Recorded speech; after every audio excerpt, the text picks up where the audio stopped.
Thank you, Presiding Officer. This week we discovered the CALMAC ferry MV Glen Rosa won't be completed until June 2026, and that's at the earliest. It will enter service at least 8 years late. So why will it take so long? First Minister.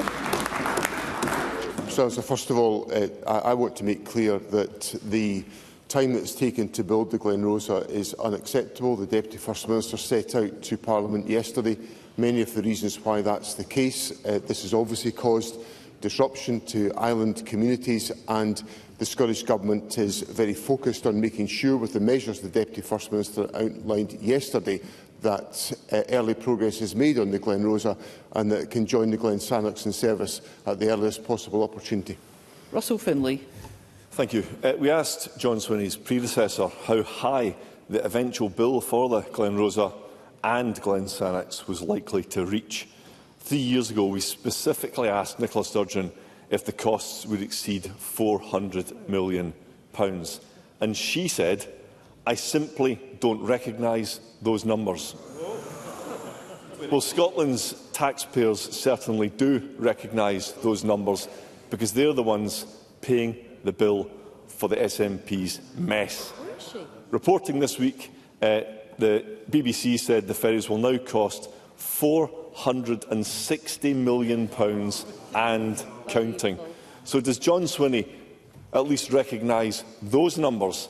And what will the final cost be to taxpayers? First Minister. Well, the total forecasted cost to complete the vessel has increased from £150 million to £172.5 million, with an additional risk contingency of £12.5 million. So I can't be definitive to Mr Findlay about that point, because of obviously the risk contingency depends on the sequence of events that take place in the completion of the vessel. But I make clear to Parliament that it is unacceptable that these vessels have cost so much, that the delays have been experienced, but the Government is very focused on making sure that these vessels enter service so that we can deliver on our commitments to sustainable ferry services to island communities. Russell Findlay. Well, I think that's a deeply concerning answer from the First Minister. He's clearly not willing, or indeed perhaps able, to say how much this is going to end up costing taxpayers, or when these boats will both be in service. And it was John Swinney who personally signed off what was a corrupt CALMAC procurement process. He has never accepted blame. Nobody in the SNP ever has or ever does. Not a single one of them has held their hands up to islanders or taxpayers. £500 million wasted, nearly a decade wasted. So who is responsible? First Minister. Presiding Officer, I unreservedly accept my responsibility for everything that happens in the name of my government. That's why I'm the First Minister of Scotland, and I always accept my responsibilities in the exercise of government responsibilities. Now, Russell Findlay mentioned the engagement with island communities. I engage regularly with island communities on ferry services issues. My Transport Secretary was recently in South Uist engaging with island communities and delivering practical solutions to island communities affected by the ferry disruption. So that is what the Government is going to focus on. We will accept our responsibilities and we will deliver on our commitments to island communities, which is what the Government is doing. Russell Findlay. The First Minister says he's responsible. He's clearly responsible in word only and not in deeds. No SNP minister has been held to account. And the last thing these islanders need is more visits from SNP politicians. They want to see ferries. A £500 million blunder, but no SNP minister has ever been sacked. The ferry saga symbolises so much that's wrong under the SNP. John Swinney and Nicola Sturgeon shamelessly exploited Fergus Marine and its workers for party political purposes. During election campaigns, they loved posing for the cameras at the nationalised yard. The truth is, they preferred PR grandstanding instead of providing a decent ferry service for islanders. And who can forget when Sturgeon launched a ferry with painted-on windows? John Swinney has sunk £500 million, money that could have been spent raising school standards, fixing the roads or creating more GP appointments. How much better off would people be if that money had gone into our public services instead of going down the drain?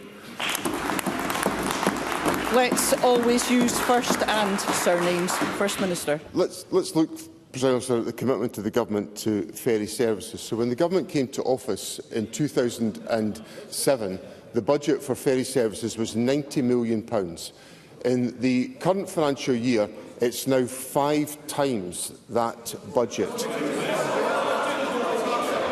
Let's hear the First Minister. That, Presiding Officer, is to operate.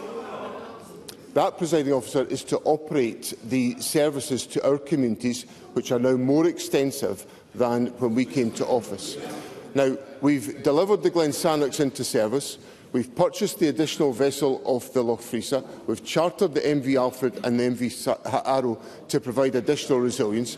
We've commissioned 2 new vessels for Isla, 2 new vessels for the Little Minch routes, and we've commissioned 7 new vessels for some of the smaller routes that are taken forward.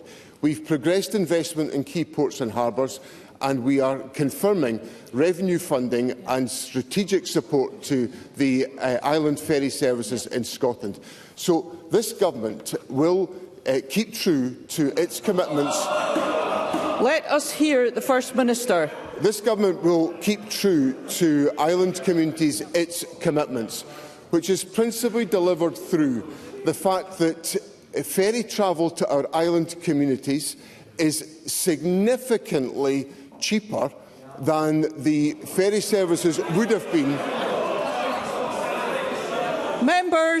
Members, let us hear the First Minister. Had the Government not introduced road equivalent tariff into our ferry services. So we've made ferry services more affordable for people in our island communities. We're investing. First Minister. I know that there are many members in this chamber who wish an opportunity to put questions today. We will be able to undertake our business more effectively if members can hear one another. First Minister. So, Presiding Officer, the Government has invested in road equivalent tariff. We've reduced ferry fares for our island communities. We're providing specific support to island communities that have been affected by disruption, and we're investing in a new vessel fleet. That is this Government delivering on its commitments to support our island communities in Scotland.